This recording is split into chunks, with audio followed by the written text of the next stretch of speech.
DeMarcus Lawrence had flu-like symptoms. I am told both players passed all their COVID tests. So as long as they feel good today, they are good to go against the Vikings. That's important for a Dallas defense that really has improved over the past 3 games. And now will have its hands full today against MVP candidate Dalvin Cook and a surging Minnesota offense. The Cowboys actually gained ground in the division during their bye week, thanks to the Giants' win over the Eagles. At 2-7, Dallas is just 1 game back in the win column of first place in the always entertaining NFC East. Now avert the eyes of your children. NFC East is not pretty. Jones is going to run it. He stumbles and he falls down on the tackle. The turf monster got him. For the first time, the Cowboys have gone consecutive games without a touchdown of any kind. That is picked off. 5th turnover of the game. Seems like it's always something, right? And the NFC East continues to perplex. One team will be in the NFL playoffs at the end of the season. You know that's going to happen. I mean, it is easy. It's low-hanging fruit. The fruit's hanging very, very low.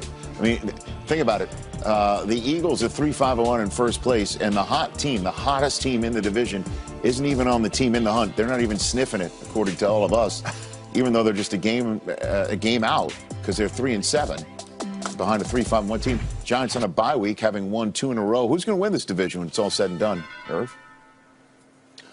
My mind strains on anything that says least. It's not how I'm built. I'm always built to go for the most and all of those things. But let me try this anyway, Rich. And you see, we've seen what the Cowboys have looked like over the last few weeks. And, yes, they played a little bit better in that last game. But now they go back to Andy Dalton. Let's see what COVID and all of that effects it has on Andy. We've seen what's going on in Philly. We just talked about Carson Wentz, and we'll be talking about them all day and the issues and problems they're having there. But the Giants, guys, the Giants, and I know the Giants have a tough schedule coming up, but the Giants have continuously ticked up each week, playing better and better, learning more and more about the system that they are in, and Coach Judd learning more and more about his team. I hate to say I'm taking the Giants as a favorite with that tough schedule they have, but here I want to give them some credit for playing hard and ticking up every week while everybody else has been up and down. Well, they lost that game in which, we know Dak went out for the year. They were up in the fourth quarter in that one. They had one against the Eagles that went off of Evan Ingram's hands. They could be 7-3 if some things went the other way. So I'm with you there, Michael Irvin, even though. What's up, big fella? What's up, brother? You looking slim and trim? How you feeling? Shaved up. Got a lot of vitamin D lately, so I'm feeling pretty good. Hey, look, we goated. Greatest of all time, and they know it. What we goated. 21 years in, bro. Did you ever think that you would still be playing at a high level, to say the least? You'll never see another one like this one. Everything's just kind of been a progression. I think when I was in high school, I was like, I'm going to play college football. Touchdown, Michigan! After a few years in college, I was like, yeah, of course I'm going to play pro football. Then I was like, of course I'm going to be a starting quarterback someday, When I reflect back and think how it's all played out, I'm just grateful to everybody who has supported me. I'm just a very, very blessed guy. You're the greatest of all time. We're here. You're the greatest, and you're the greatest. Belichick, Bruce Arians, polar opposites. How's that been? Working with BA has been really great for me in a very different way. He's very tough on you when things aren't the way that they need to be. We had a miscommunication between he and Mike. Mike read it right, and the other one was a screen pass with an outlet called, and it was a pick 6. Bad decision. There's nothing about me or my game that's infallible, I'm a player like everybody else, so I'm trying to be coached, and I think the team has very high expectations for me. When I don't meet those, he should be pissed at me, That's just rightfully so, and there's probably nobody more pissed than myself, but when you hear it from your coach, too, it does motivate you.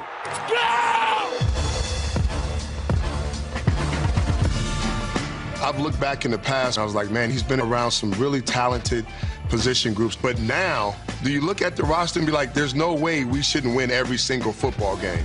Well, I think that's kind of the easy way out, to be honest. Just because you think, we're talented, we've all had production, let's just roll our helmets out there and we're going to win. I think that's actually not the case.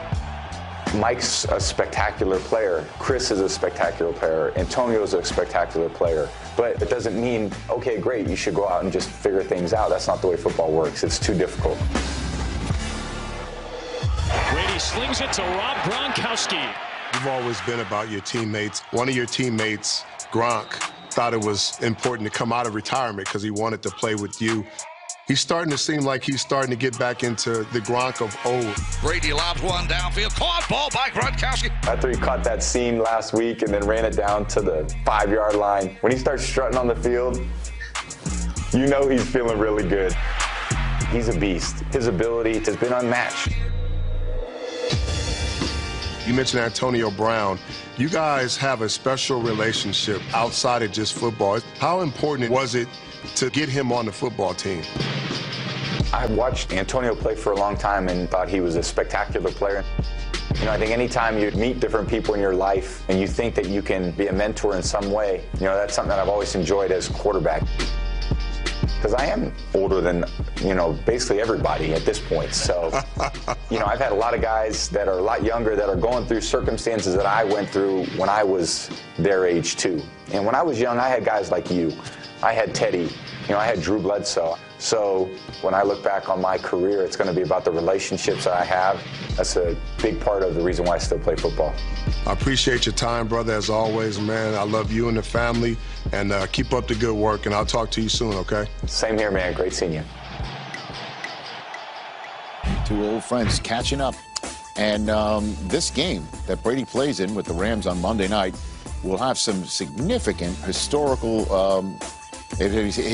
significant game, as it will feature the first ever all-black officiating crew. And that crew will be led by referee Jerome Boger.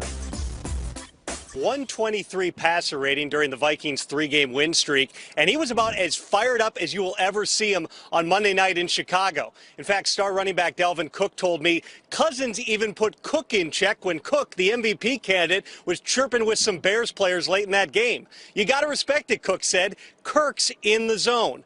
Meanwhile, the Cowboys have Andy Dalton back at quarterback following his concussion and a rough bout with COVID-19. I'm told that Dalton had a pretty good week of practice. They think he's ready to go, and they'll give him some help. All-Pro guard Zach Martin moves to right tackle. Irv, can Andy Dalton reignite this offense today?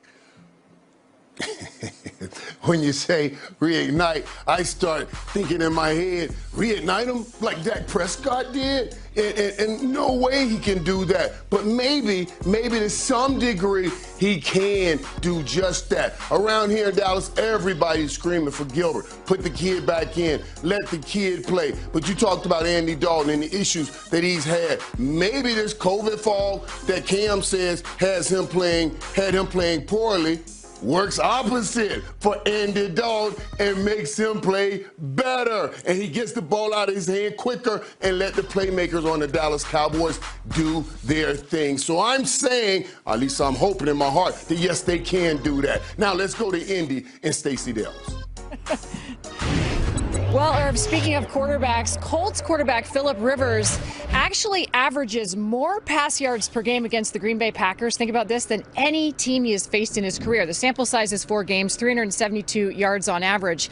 But he beat him last year as a Charger. I asked head coach Frank Reich, what's impressed you most about Philip in his first year leading these Colts? And he talked about his accuracy, which he has appreciated, but he talked mostly about his command of this offense, the day-to-day preparation with offensive coordinator Nick Sirianni, the quarterback's coach Marcus Brady, and just how involved he's been in the game plan. Now, Zadarius Smith, elite pass rusher with these Packers, he called Rivers this week legendary. I asked him to elaborate. Here's what he said. He can tee up on a defense real quick, can make you look silly. He's a guru, Kurt Warner, in certain situations. How does he do today against the Packers? Well, Stacey, I think Philip is going to do fine if they play the right brand of football. They don't want to have to keep up. They don't want Philip Rivers to have to throw for 380 yards and keep up swing for swing with Aaron Rodgers. They've got a great defense. They want to hold this Packers offense down, and they want to run the football. They've got that offensive line. The weakness of that Packers defense is in the middle there, running between the tackles. So, yes, Philip Rivers could keep up with Aaron Rodgers.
Bye.